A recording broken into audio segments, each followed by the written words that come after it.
മലയാളികളുടെ മനസാക്ഷിയെ ഞെട്ടിച്ചുകൊണ്ടായിരുന്നു 2017 മലയാളത്തിലെ ഒരു അറിയപ്പെടുന്ന നടി കേരളത്തിന്റെ തെരുവുകളിൽ വെച്ച് ഒരു കൊട്ടേഷൻ സംഘത്തിനാൽ ആക്രമിക്കപ്പെടുന്നത്.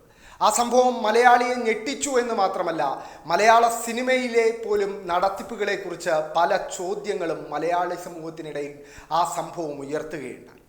ആ സംഭവം ലൈംഗികമായി ആ പെൺകുട്ടിയെ അതിക്രമിക്കുക മാത്രമല്ല അവിടെ ചെയ്തത്, പകരം ആ പെൺകുട്ടിയെ ലൈംഗികമായ അതിക്രമം നടത്തുന്നതിൻ്റെ ദൃശ്യങ്ങൾ പകർത്താൻ പോലും ആ കൊട്ടേഷൻ സംഘം മടിച്ചില്ല. ഇപ്പോൾ ഞെട്ടിക്കുന്ന ഒരു വിവരങ്ങൾ ഏതാനും ദിവസങ്ങൾക്ക് മുമ്പ് പുറത്തു വന്നിരുന്നു.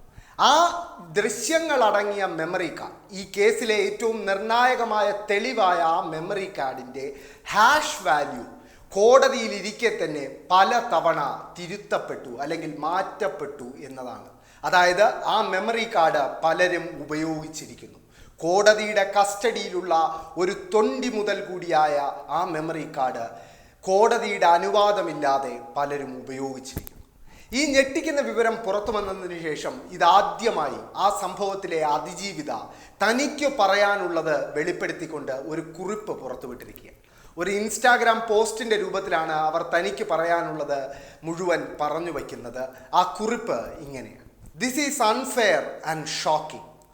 എൻ്റെ കേസുമായി ബന്ധപ്പെട്ട മെമ്മറി കാർഡിൻ്റെ ഹാഷ് വാല്യൂ മാറിയതിൽ വിചാരണ കോടതി നടത്തിയ ജുഡീഷ്യൽ അന്വേഷണത്തിൻ്റെ റിപ്പോർട്ട് ബഹുമാനപ്പെട്ട ഹൈക്കോടതിയുടെ നിർദ്ദേശപ്രകാരം എനിക്ക് ലഭിക്കുകയുണ്ടായി.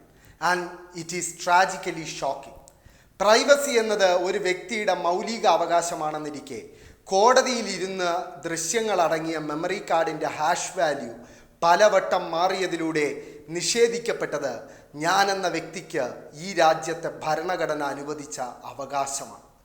And it is very scary to know that my privacy is not currently safe in this court.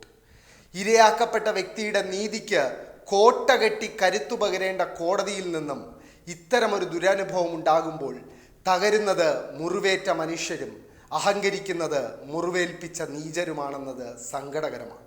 എന്നിരുന്നാലും സത്യസന്ധരായ ന്യായാധിപന്മാരുടെ കാലം അവസാനിച്ചിട്ടില്ലെന്ന വിശ്വാസ്യതയോടെ I will continue my fight until I get justice.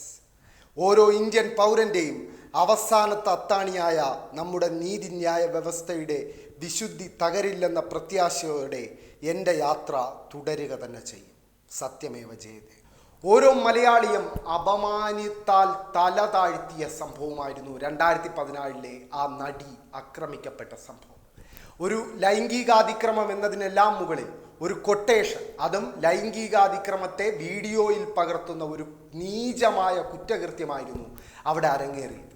ആ പെൺകുട്ടിക്ക് എല്ലാ പിന്തുണയും സർക്കാരുകൾ പ്രഖ്യാപിച്ചുവെങ്കിലും നിയമത്തിൻ്റെയും നീതിയുടെയും കാവലാകേണ്ട കോടതികളിൽ പോലും ആ പെൺകുട്ടിയുടെ ഏറ്റവും സ്വകാര്യമായ ആ മെമ്മറി കാർഡിനെ സംരക്ഷിക്കാൻ പോലും കോടതിക്കുള്ളിൽ പോലും ചിലർക്ക് കഴിഞ്ഞില്ല എന്നത് ദുഃഖകരമായ വസ്തുതയാണ്.